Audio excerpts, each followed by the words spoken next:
So hello dear students, स्वागत है आप लोगों का हमारे यूट्यूब चैनल आओ आगे बढ़े में। दोस्तों, आज हम लोग पंडित रविशंकर शुक्ल विश्वविद्यालय के बीकॉम फाइनल ईयर का इकोनॉमिक्स का क्वेश्चन आंसर डिस्कस करने जा रहे हैं। इस क्रम में दोस्तों आप लोग देखो यूनिट नंबर 1 की तरफ चलते हैं ना।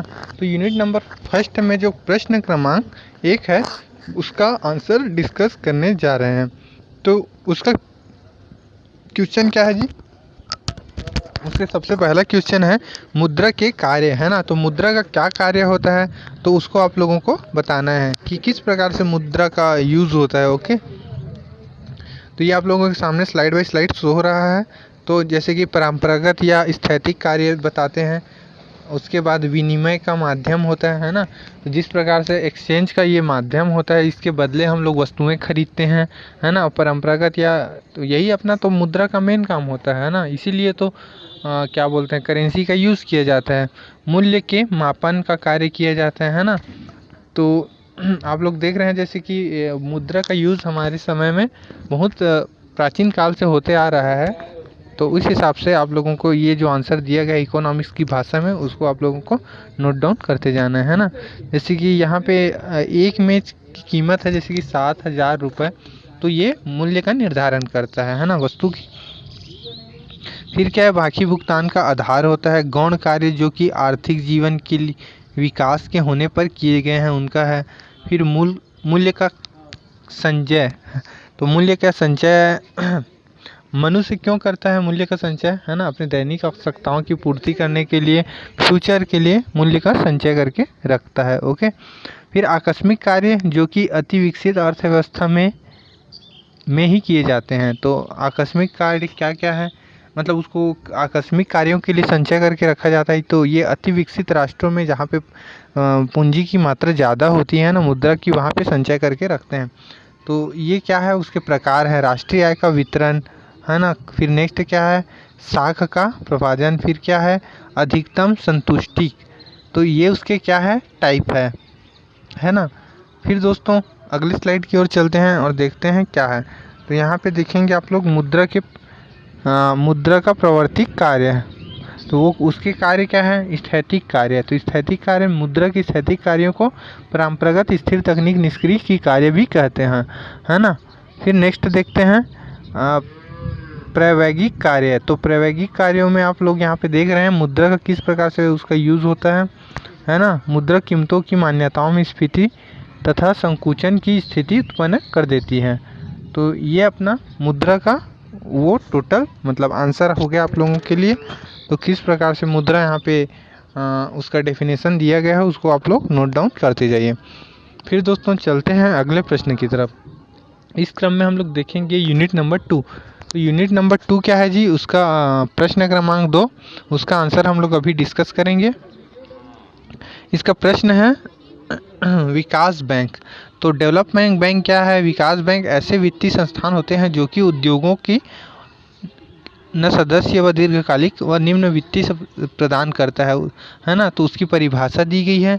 तो विकास बैंक की परिभाषा की कोई एक सर्वमान परिभाषित नहीं किया गया। विभिन्न देशों ने अलग अलग मतलब परिभाषित किया है। तो अलग अलग अर्थशास्त्रियों ने इसको परिभाषित, विलियम के अनुसार विकास बैंक क्या होता है वो इसको दिखाया गया है। बोस्की सीले के अनुसार क्या होता है विकास बैंक, उसको उसने अपने अलग तरीके से बताया है। फिर देखते हैं विकास बैंक का उद्देश्य क्या है।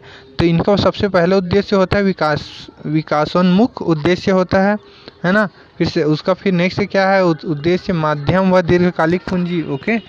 फिर नेक्स्ट क्या देखेंगे जी हम लोग, तकनीक सहायक। ये तकनीकी में सहायक होते हैं विकास बैंक मतलब फिर नेक्स्ट देखिए औद्योगिक साख का सृजन करता है ना।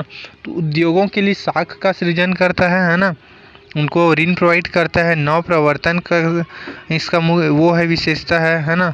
फिर ये क्या है नेक्स्ट, स्थापना, विकास बैंकों की स्थापना सरकार द्वारा सरकार के सहयोगों से की जाती है ना। तो ये आप लोग देख सकते हैं। फिर नेक्स्ट पेज में देखेंगे आप लोग वित्त के स्रोत होते हैं, है ना। ये बैंक क्या होते हैं, वित्त के स्रोत होते हैं।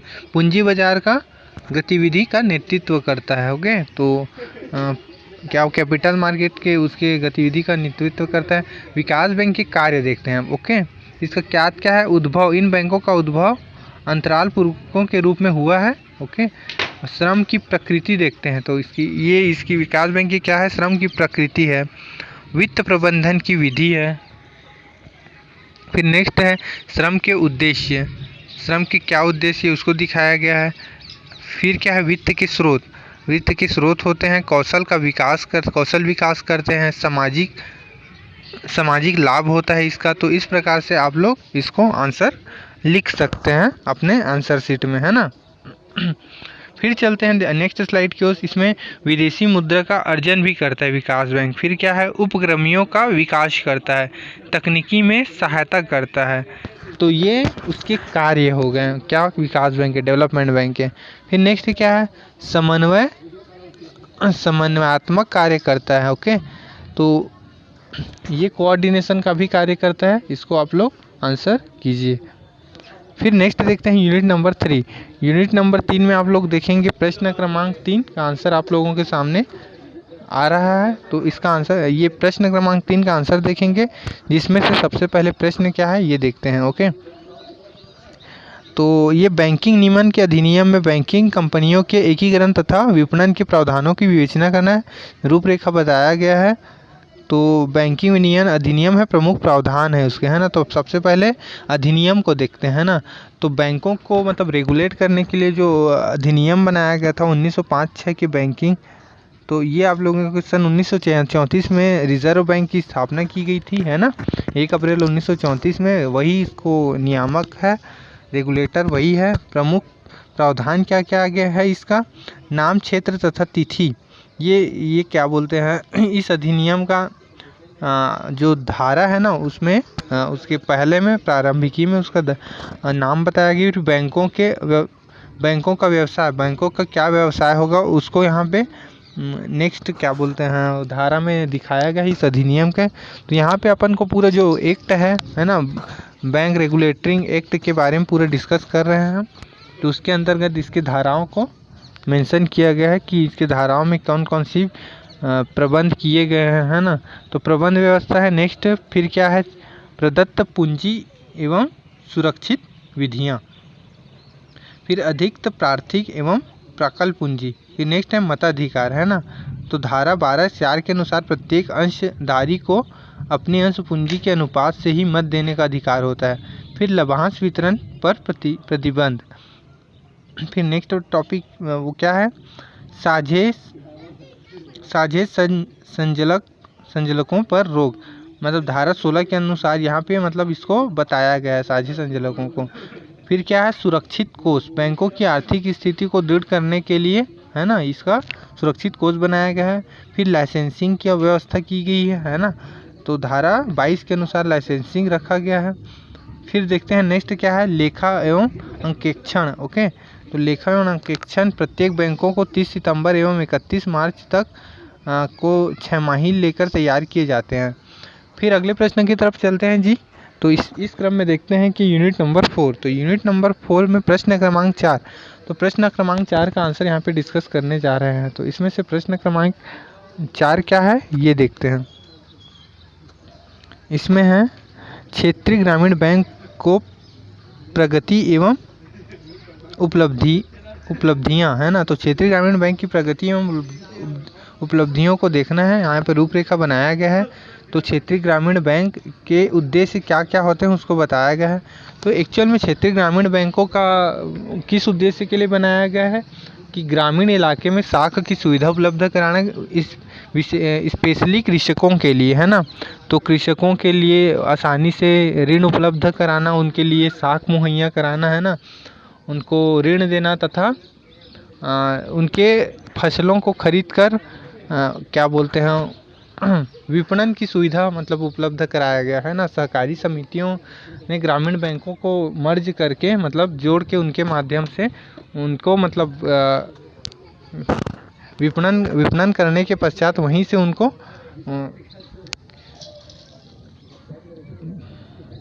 पैसे की प्रदान किए जाते हैं, है ना, उसके मूल्य प्रदान किए जाते हैं। तो इसके उद्देश्य से बनाया गया था।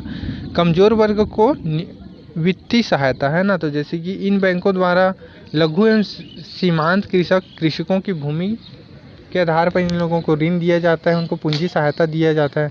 पूंजी निर्माण व रोजगार इसके सब काम है। फिर क्या है, काम संचालन लागत, इन बैंकों की कार्यप्रणाली को दिखाया गया है यहाँ पे। तो मोटे तौर पर ये बैंक अपने लक्ष्यों में सफल हुए हैं, इस प्रकार से देखे जाए तो, है ना। तो इन बैंकों में रिजर्व बैंक और भारत सरकार द्वारा निर्धारित आहार नीति एवं कार्यों को विधि को संबंधित हिदायतों को दी गई है। ओके, तो ये आप लोग जो स्लाइड में आते जा रहा है उसको आंसर नोट डाउन करते जाइए। ओके, फिर अगले स्लाइड की तरफ चलते हैं जिसमें इसकी विशेषताओं को प्रदर्शित करते जा रहा है। फिर लास्ट में है ये निष्कर्ष। तो उपर्युक्त तो ये जो निष्कर्ष है आप लोगों के लिए तैयार किया गया, इसको भी ग्रामीण बैंक से संबंधित निष्कर्ष है, इसको नोट डाउन कीजिए। ओके, फिर दोस्तों चलते हैं अगले प्रश्न की तरफ। तो अगले प्रश्न में देखते हैं यूनिट नंबर 5। यूनिट नंबर 5 क्या है जी, इसका जो प्रश्न क्रमांक 5 है उसका आंसर यहाँ पे हम लोग डिस्कस करने जा रहे हैं। तो आप लोग देखेंगे प्रश्न क्रमांक 5, रिजर्व बैंक की साख नियंत्रण नीति की विवेचना करना है। उसमें रूपरेखा बनाया गया है, साख का नियंत्रण, रिजर्व बैंक की साख नियंत्रण की रीतियाँ, फिर मुद्रा नीति की असफलता के कारण। तो सबसे पहले देखते हैं साख नियंत्रण। तो साख किस प्रकार नियंत्रण करता है ना आरबीआई, उसको दिखाया गया है। ये फर्स्ट पॉइंट है ना अपने सिनॉप्सिस का। तो इसके अंदर रिजर्व बैंक की साख नियंत्रण नीतियां हैं। फिर इसमें कौन कौन सी नीतियां, रिजर्व बैंक द्वारा परिणात्मक साख नियंत्रण, फिर चयनात्मक साख नियंत्रण, 2 प्रकार की नीति हैं।